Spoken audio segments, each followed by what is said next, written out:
I think with a lot of artwork, it captures a moment in time, and people in the future may look and it will give them just a little bit of a glimpse as to what was going on and open up that conversation. So maybe if someone sees a roll of toilet paper as a holy piece and they're wondering what it was about, it'll take them back to that time. Oh, that's right. Toilet paper at that time was flying off the shelves and people were going crazy. It was a spiritual thing. Hi, folks. I'm Charlotte Jusinski, and this is Encounter Culture, a podcast from the New Mexico Department of Cultural Affairs. Today, I'm taking you inside #mask at the Museum of International Folk Art, affectionately referred to as MOIFA. MOIFA's collection and programming provide important connections between past, present, and future folk art and related traditions. #mask, Creative Responses to the Global Pandemic, explores how the face mask has become more than a personal protective device, and how art created in conversation with COVID-19 elucidates the common experience of 2020. In this episode, my co-host is Felicia Katz-Harris, Senior Curator at the Museum of International Folk Art. We'll be talking with Santa Fe native Santero artist Arthur López, whose works 2020 Ultravision and La Sagrada Papel were the inspiration for #mask. After that, Felicia and I discuss the social implications of a pandemic that disproportionately struck marginalized communities. At first, an exhibition about masks in 2021 felt a little on the nose for me. As you'll hear me muse in this episode, my first thought was, of course MOIFA is doing a mask show because everyone is going to do a mask show. But my second thought was, of course MOIFA is doing a mask show because there is no museum in town better poised to do a mask show. Years ago, one of the first things I learned about the works collected and exhibited by MOIFA was that folk art is inherently the art of the people for the people. While spectacular, it's often humble, greater than the sum of its parts. Sometimes the materials used to create these pieces are inexpensive and easy to procure, and sometimes the art is even made from recycled and discarded items. So yeah, trash. The ethos of folk art is heavily rooted in populism, the idea that even the quote-unquote common people are capable of creating beautiful and even stunning works of art from what they have available to them, and that everyone, regardless of income, deserves to be able to afford to buy these works of art. So that brings us to the masks. They're small, they're portable, they're inexpensive, they're everywhere. Just yesterday, driving through Albuquerque, I saw someone in a blue minivan toss a surgical mask out their window on San Mateo. Masks are ubiquitous to the point that we don't think twice about throwing them away. Everyone has them, everyone wears them, hopefully, and they're exceedingly accessible at this point in the pandemic. So, given their ubiquitousness, it makes sense that the first museum in town to take up the mantle of a show involving them would be the museum dedicated to the art of the people. So I'm really, truly honored to introduce Arthur López. Arthur, welcome. Thank you for having me. For those who might not be familiar with New Mexican folk art, what is a Santero? A Santero is classified as a saint maker or a person who makes saints. Santero then gets broken down into other categories who create retablos. A retablo is a two-dimensional saint on a wooden panel in New Mexico. Other places, maybe it's on tin, but in New Mexico, they're on wood panels. And then three-dimensional figures that are called bultos, and that's a three-dimensional saint. Santos would be a general term for both, and a santero would be a saint maker who makes things in the traditional way. And I've always loved artwork, right? Drawing, painting, sketching, that kind of thing. And ever since I was little, I could remember doodling or sketching or doing some type of drawing. And I studied art in high school, took every class I could. And then from high school, I ended up going to Eastern New Mexico University in Portales to study fine art. When I was there, I couldn't see making a living out of art. I thought, trying to get into this world is really hard, so I'm going to change careers and go into graphic design. And after that, I came back to Santa Fe, and I was a graphic designer for a local catalog here. From Santa Fe, I worked for another catalog in Albuquerque doing children's clothing. From Albuquerque, I went to Los Angeles and did the color for Lakeshore Learning. But while I was in Los Angeles, I got a call from my old boss from Albuquerque, and he asked me if I would be the art director for a new catalog in New York called Macy's by Mail. So I accepted the offer to go from Los Angeles to New York. But while I was in transition, I was to stay here in Santa Fe for about 2 weeks just so I could visit with family. But the day I got into town, my dad was diagnosed with throat cancer. So I ended up turning down the job offer in New York so that I could stay and help care for my dad. And my dad ended up passing away 4 months later. So it was a really quick transition. But after he passed away, I had this newfound passion to want to draw and paint again. So I thought, I want to do more research on doing saints and things like that. I just had this feeling that's what I wanted to do. And so I went to the local Spanish market that's held every year at the last weekend in July. And I wanted to go down and research doing saints. So while I was there, I saw the three-dimensional figures, the carvings, the bultos. I had never done any sculpture before, but I saw those, and with a little bit of arrogance, I thought, I could do that. I think I could do that. So Bernadette and I, my now wife, we went to the local Hyde Park and found a down piece of aspen, and with a hunting knife and a razor blade, I ended up carving my first piece. And it came so natural that that's all I wanted to do. So I started going to every show and researching everything that I could. So I went into the International Folk Art Museum, and at the time, the curator there was Tay Nunn. Mm-hmm. She took me down into the archives, and I was able to do some research there, look at everything that was going on, get into the library, start researching the colors, the pigments. And, from that time, I was just hooked. All I could do was think about doing carvings, and I ended up carving like 3 pieces. Tay was getting ready for a show, and I had carved a Santiago. The museum ended up purchasing it for a Santiago show that was happening later that year. So I had only been carving about 4 months. Also, I juried into Spanish Market within that same amount of time. Since then, now here we are. This will be my 22nd year, 21st market of carving. Everything happens for a reason, good or bad. And without my dad passing away, I wouldn't be doing what I'm doing now. So kind of there's my story in a nutshell.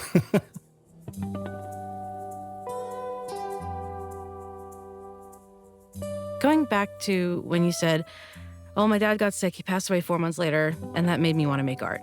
I feel like there's like 4 steps in there, at least 4 steps in there that we're missing. Like, what was that circling back? Was it like a mortality thing? Was it like a carpe diem thing? What was that about? Well, it's funny that you ask. It was part of that because what happened was throughout high school, my dad was always really proud of my artwork that I would create. If I made something in high school, a painting, whatever, he would pull it out and show it to all his friends and family members and things like that and show me off. And when I started doing graphic design later, he didn't really like it. He would always kind of, in Spanish, tell me that, no vale, that it's not worth anything what you're doing there. You got to do something else. And I would tell him, oh, you're crazy, because I was chasing that job and climbing the ladder and kind of things. And so I don't know what it was, but I think it was just that spiritual connection. After he died, something inside of me could hear him telling me to do art again. And so I think that's what it was. And I didn't know exactly why. And it wasn't until like later on in life that you realize, because you're so devastated that without that happening, I wouldn't be doing what I'm doing now. Mm-hmm.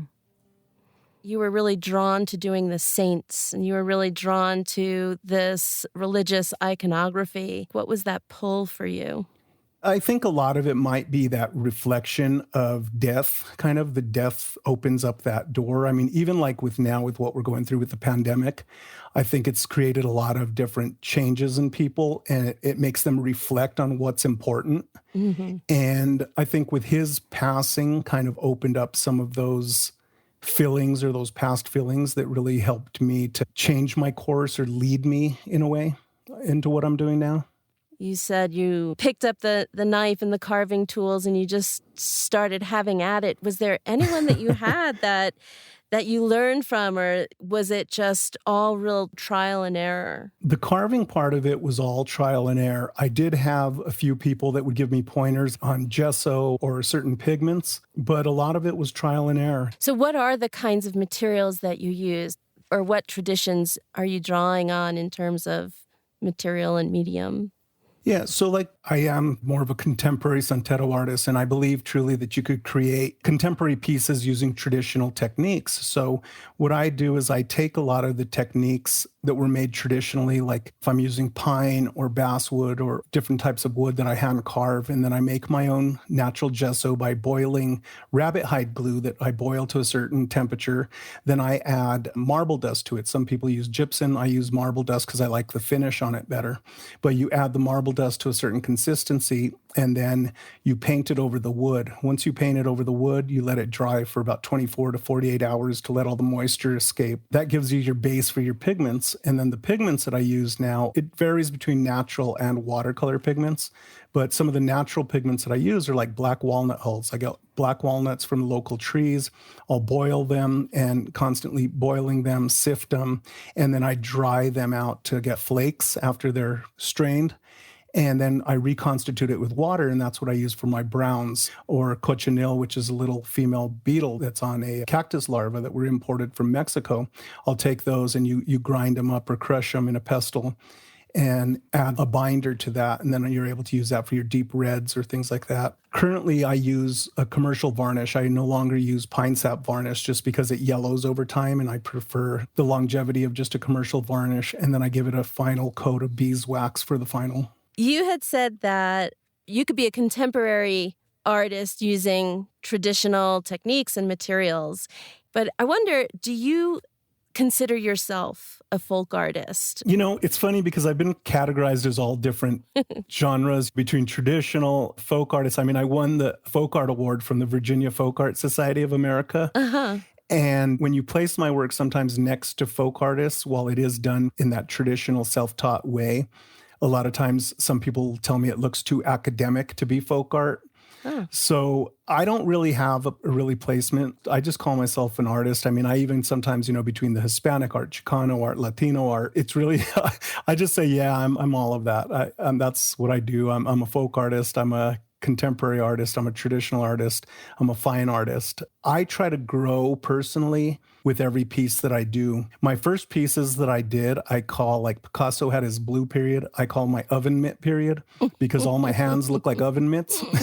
So I try to see what's wrong with my pieces and constantly grow and better myself as I go. So, I don't stay stagnant. So when you look at my work early on to what I'm doing now, I hope it looks completely different or refined. Some people tell me that they don't like it now. It doesn't look like it used to, but that's the growth of an artist. Yeah, because nobody stays the same, right? And that also speaks to what I consider tradition. It's something that changes over time. It's not, like you said, stagnant, it's dynamic. It's like your tagline actually on your website, right? Transcending tradition, preserving faith. It is. It's all part of that, transcending it. A lot of people that are doing what are called traditional art, I look at as textbook, and I've never wanted to be a textbook artist.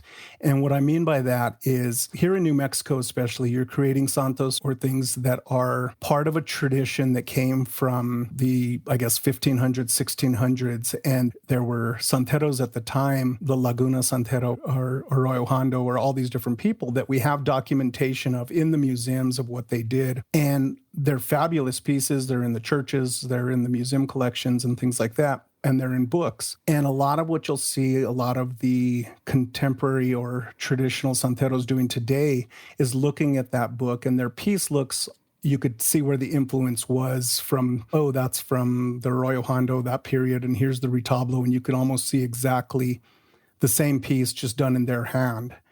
And to me, that's more textbook. And what I like to do is look at these traditional pieces, open the book, look at them, become inspired and influenced by them, and then shut the book. Put it away, and then create a piece of work from what you just were inspired by, and not be using that as your reference per se. There's a lot of fluidity between these different ideas that people have of what's traditional or what's folk art or what's contemporary or what's Hispanic. Any kind of art, they're all created categories. So shut the book. I like that. And do your own thing, which you do very well. Your piece, La Sagrada Papel, was the first pandemic-related piece that we actually acquired. So this is a bolto, a sculpture of a toilet paper roll with a gold resplendor, as if the toilet paper was a saint. What was your motivation behind that? Anybody who was around in spring 2020, I think, knows the initial motivation. But yes, feel free to speak more about that. Well, that's absolutely what it was. And the pandemic was just insane for all of us. Everything started shutting down in March and things just went haywire. I mean, toilet paper, which was one of the biggest crazy phenomena that happened during that time, flying off the shelves where you couldn't go into a store. I mean, I remember, I'm sure everyone here does, going into a store and the aisles were completely empty. And I remember going into a Trader Joe's and the new shipment of toilet paper just arrived when I walked in, and it was like a frenzy. I mean, these people were just pushing each other and grabbing toilet paper, and it was gone probably within 5 seconds of laying it out. With everything shutting down, the galleries shutting down, stores, museums, everything going crazy, I just started thinking about everything that was going on, and that toilet paper, it was like this holy thing, this sacred stuff that everyone was doing. So I was just inspired to make that holy roll of toilet paper that became this crazy thing. So that's how that started. And then, of course, I started doing more and more early on pandemic pieces with laptops and FaceTime and cell phones. And because all of this was really new to me, I had never done any FaceTiming before any of this had happened before the pandemic. So it was all this new thing for all of us that we were having to adjust to. Right. It was this unimaginable time in human history, for sure.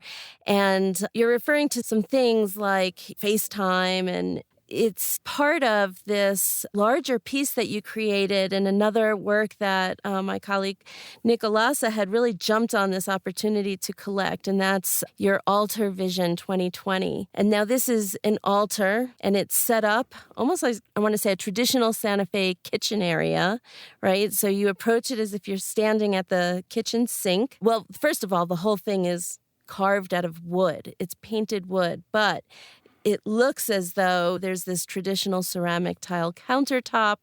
There's a curtained window that looks like it's billowing a bit in the wind, and it's looking out to a New Mexico landscape with coronavirus cells, those ubiquitous images of the crowned virus cell floating in the air. To the right and left of the window are retablos of saints, and overlooking the altar at the top, there's another saintly figure. She's wearing a face mask and medical scrubs. And then on the countertop, there's a bubbly bar of soap that looks like it was like just freshly used, and a faucet with actively running water. It's amazing. It looks like there's water splashing around in the sink. And it's really hard to believe that it's carved wood. There's also a bottle of hand sanitizer, a bottle of Corona beer, even with a lime wedge shoved in the mouth of the bottle. And to the right of the sink, there's an open laptop with an image of a saint holding up a glass of wine, right? A nod to the Zoom happy hour. Did you Zoom happy hour, Arthur? I actually did. I did with a group of my friends, my old high school friends. We all got together and did a happy hour.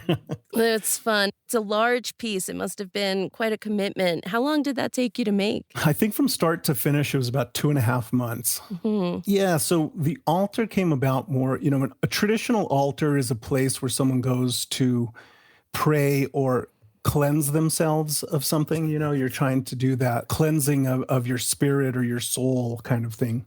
And here, this is that modern take on today's modern altar, which a lot of people stayed and worshiped at, which was the sink. You're washing your hands constantly.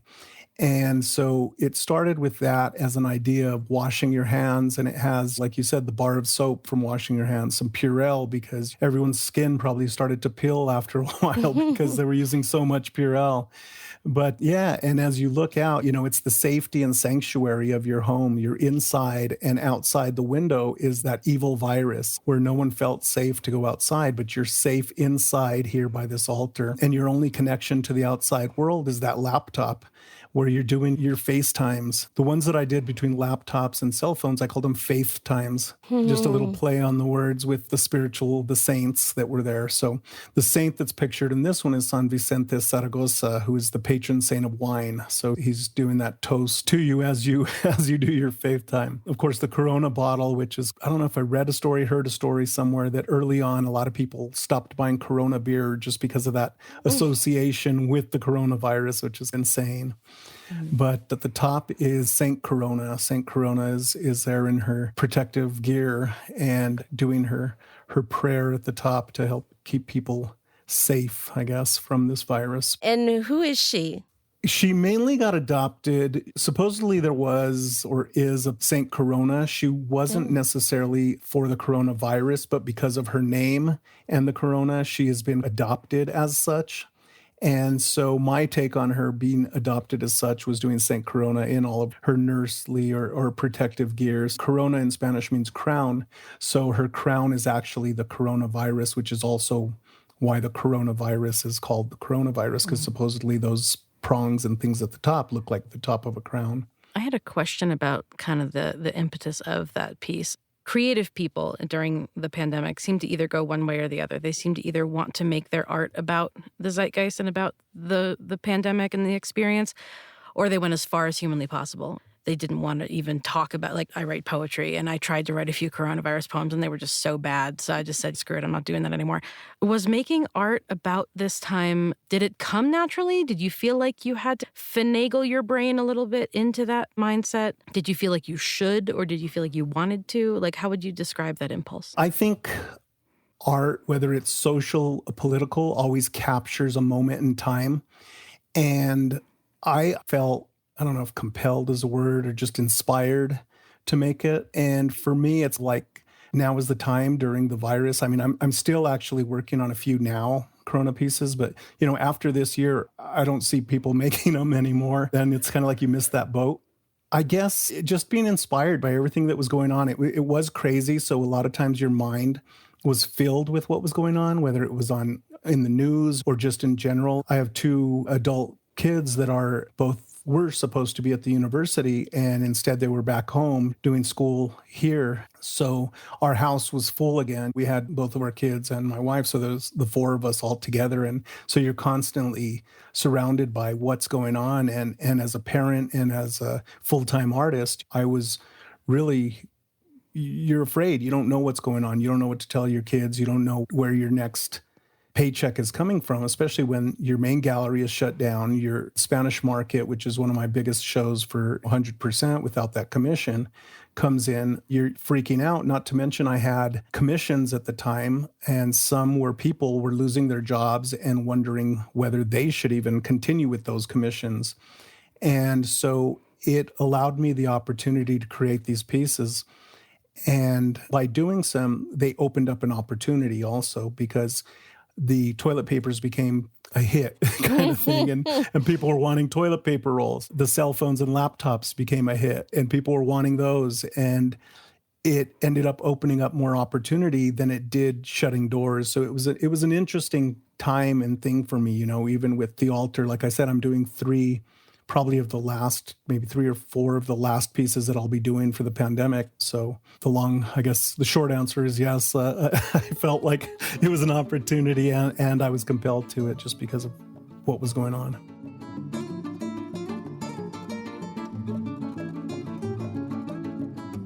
La Sagrada Papel was really popular. You had people commissioning. Can you tell us more about the humor that goes into your work? Yeah, I love things that make me laugh, for one. I love being surrounded by people that make me laugh.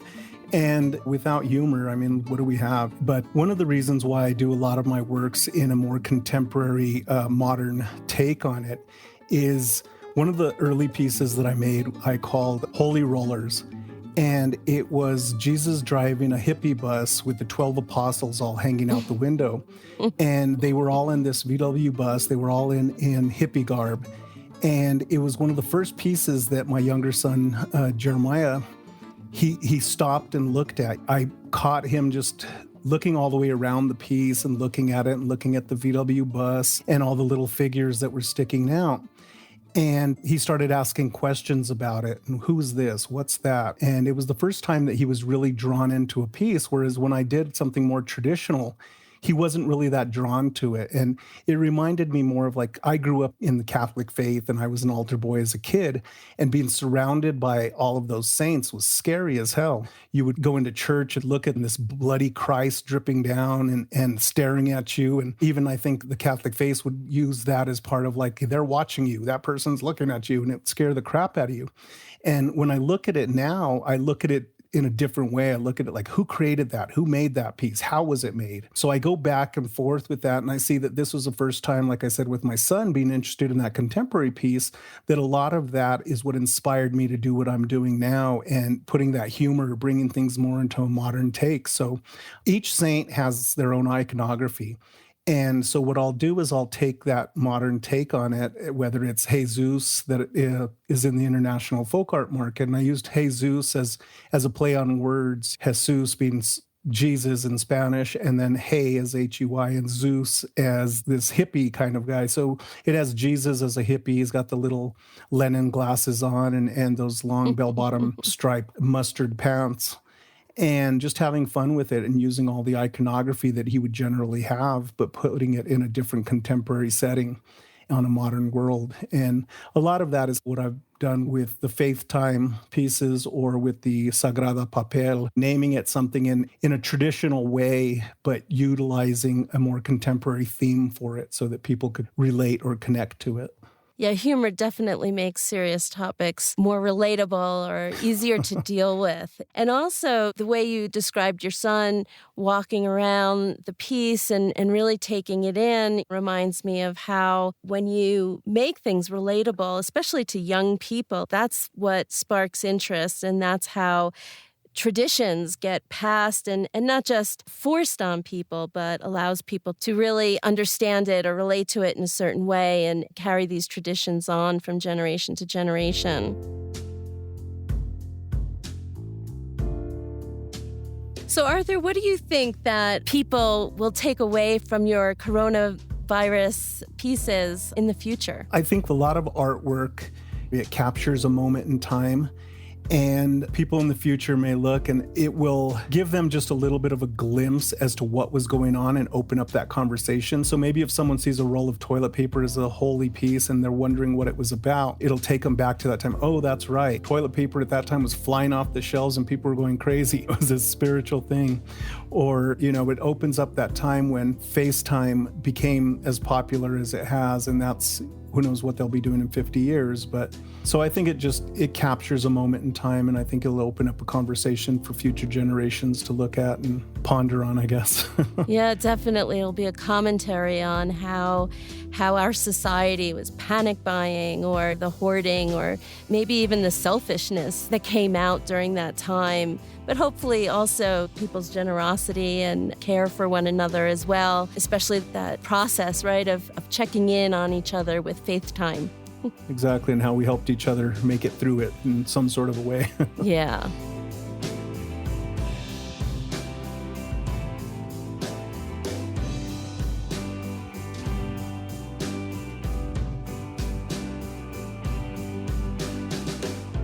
Felicia, I kind of wanted to touch base about the concept of this show. When I first heard that the Museum of International Folk Art would be doing a show about masks, my first thought was, of course they are, because everybody's going to do a show about masks. But then my second half of that thought was, of course they are, because I think MOIFA is particularly positioned to have a unique show about masks. Well, what we do, what we're about at the Museum of International Folk Art is highlighting how people express their cultural traditions in different ways. And in the case of this global pandemic, we found that people all over the world were using face masks as personal protective devices, but that these face masks also became agents of activism and identity. When you kind of mention this concept of activism, you're right. I think that a vital component of folk art is activism, fights for any given kind of human right or social change. Looking at the mask exhibition, is there a piece in particular that you think exemplifies how masks can be used for social change as art. The COVID pandemic really exacerbated a lot of racial and economic disparity in the U.S., and it really highlighted a lot of the cultural ignorance and racism that people experience, particularly BIPOC communities. And the mortality rates were disproportionately high among BIPOC communities. We've seen violence and discrimination increase, particularly, I think, for Asian Americans and Asians, whether it was ignorance or blatant racism. And one piece in the show that I think is particularly powerful is by an artist named Julia Kwan. She titled her face mask Unapologetically Asian. She's based in Virginia, and she's of Korean heritage. And this face mask is made of bojagi, which is like a patchwork of Korean silk. And she really talks about in her work the violence and discrimination against Asians and Asian Americans and how that's really risen since the first reported cases of COVID-19 in Wuhan. And in response to this violence, she made a series of face masks done in this particular style, and she's tapping into traditional Korean art to initiate awareness, and she uses it to disrupt stereotypes. She's really converting this protective mask into a symbol of identity and pride, and that's an example of how a mask might become, an item of activism or a symbol of activism. I also particularly appreciated looking at humans across the continuum of time as one species, because weirdly enough, we are. And so there is a section in the exhibition with a exceptionally creepy plague doctor figure. If you can recall the plague doctor mask, it's that medieval mask with the big, beak coming off the front of it. And in that big nose beak kind of thing, they would put various botanicals and herbs because they were under the impression that the bad air is, it's not wrong necessarily, but botanicals and herbs won't necessarily help you. But hey, they tried. Yeah, that beaked mask of the plague doctor, like you said, it would hold these herbs to cure the bad air. But as I understand, those herbs and flowers would also help cut the smell of whether it was dead bodies or decaying bodies or sick bodies. But yeah, there's contemporary artist Dolores Gull. She's of Weenusk First Nation Cree, and she's from Ontario, Canada. So she made this caribou hide face mask that she was inspired to create after she had done some research on face masks, and she came across the European plague doctor. But she crafted her own version of that using traditional Cree materials and beadwork. She had said that she was reminded of her culture's Sundance ceremony and chose to combine these two distinct practices in her own mask, using the beadwork and floral motifs to nod to and speak to the idea of using those floral herbs. Another piece I really appreciated, and maybe it's my own proclivity for printmaking, but there was a piece by Hatch Show Print, which I particularly enjoyed. And Hatch Show Print is based in Nashville, Tennessee. It's a printmaking company, like a lot of rock and roll posters and really cool vintagey looking printmaking. And there's a piece of this kind of rugged cowboy-looking guy, standing in a Western landscape, and he's wearing a bandana around his face, just traditionally that of a bandit, but he's a friendly face. And the slogan is, hide your smile for a while. Right. And I love it. I thought it was fantastic. And the exhibit panel of that also just kind of mentioned this weird thing that some people had where they thought wearing a mask was emasculating, and how that print kind of evoked this hardy, rugged, Western, masculine character. And they're like, oh, look, even this guy's wearing a mask. It was really reminiscent of these vintage campaigns of social change or taking care of each other, as this was. And so that's just kind of another social commentary movement that this exhibition kind of landed on for me personally. My colleague Laura Addison, she's the curator of European and North American folk art. She collected the Hatch Show Print. So working with the other curators, that would be Dr. Amy Grollo. She's our former curator of Latin American folk art. And Carrie Hertz. Dr. Carrie Hertz is our curator of textiles and dress. And my former colleague, Nicolasa Chavez, who is now the deputy state historian for the state of New Mexico. One of the conversations that I had with my colleagues in looking at our respective geographic, areas was how a lot of these masks were made by women, and the imagination would be that they would be worn by women, and that there had to have been some more masculine type of face mask that men would wear. And that speaks to these gender issues that have also come to the forefront, I think, during this pandemic. There's another mask made by Lily Hope, who's Tlingit from Alaska, and she titles her mask the Pride Chilkat Protector Mask.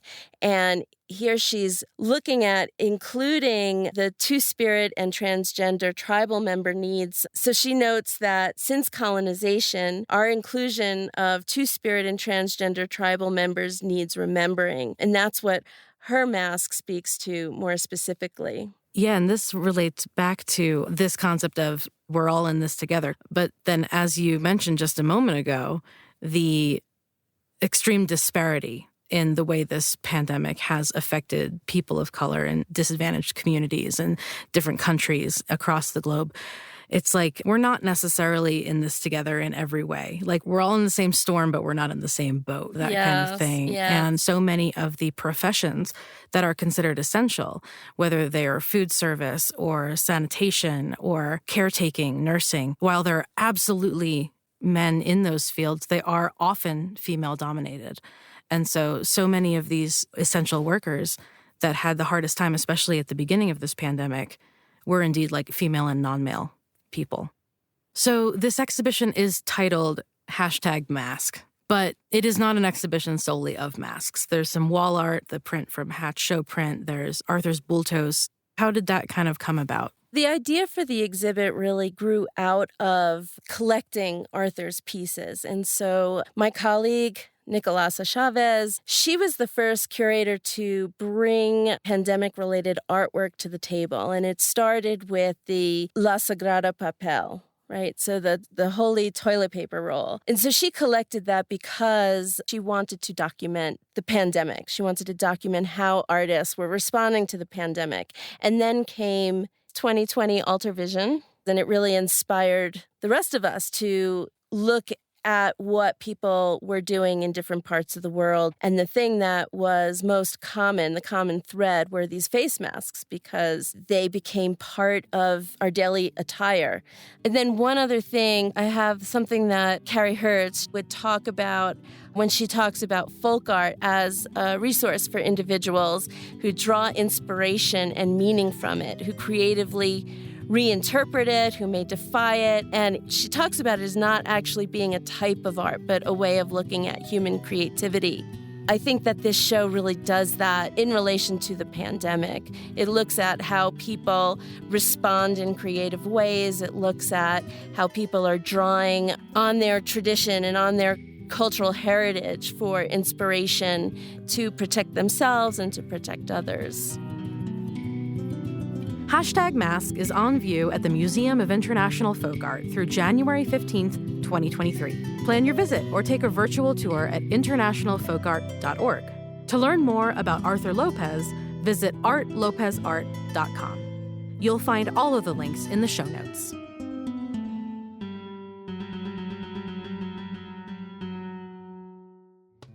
This has been Encounter Culture, a production of the New Mexico Department of Cultural Affairs. Encounter Culture is produced and edited by Andrea Klunder at the Creative Imposter Studios. Our technical director is Edwin R. Ruiz. Our recording engineer is Cabby at Cabby Sound Studios in Santa Fe. And our executive producer is Daniel Zillman. Our theme music is by New Mexico artist El Brujo de Santinava. For a full transcript and show notes, visit newmexicoculture.org or click the link in your podcast app. The New Mexico Department of Cultural Affairs is your hub for the state's exceptional museums, historic sites, and cultural institutions. From native treasures to space exploration, world-class folk art to awesome dinosaurs, we celebrate the essence of New Mexico every day. I'm your host, Charlotte Jusinski. Thanks for listening.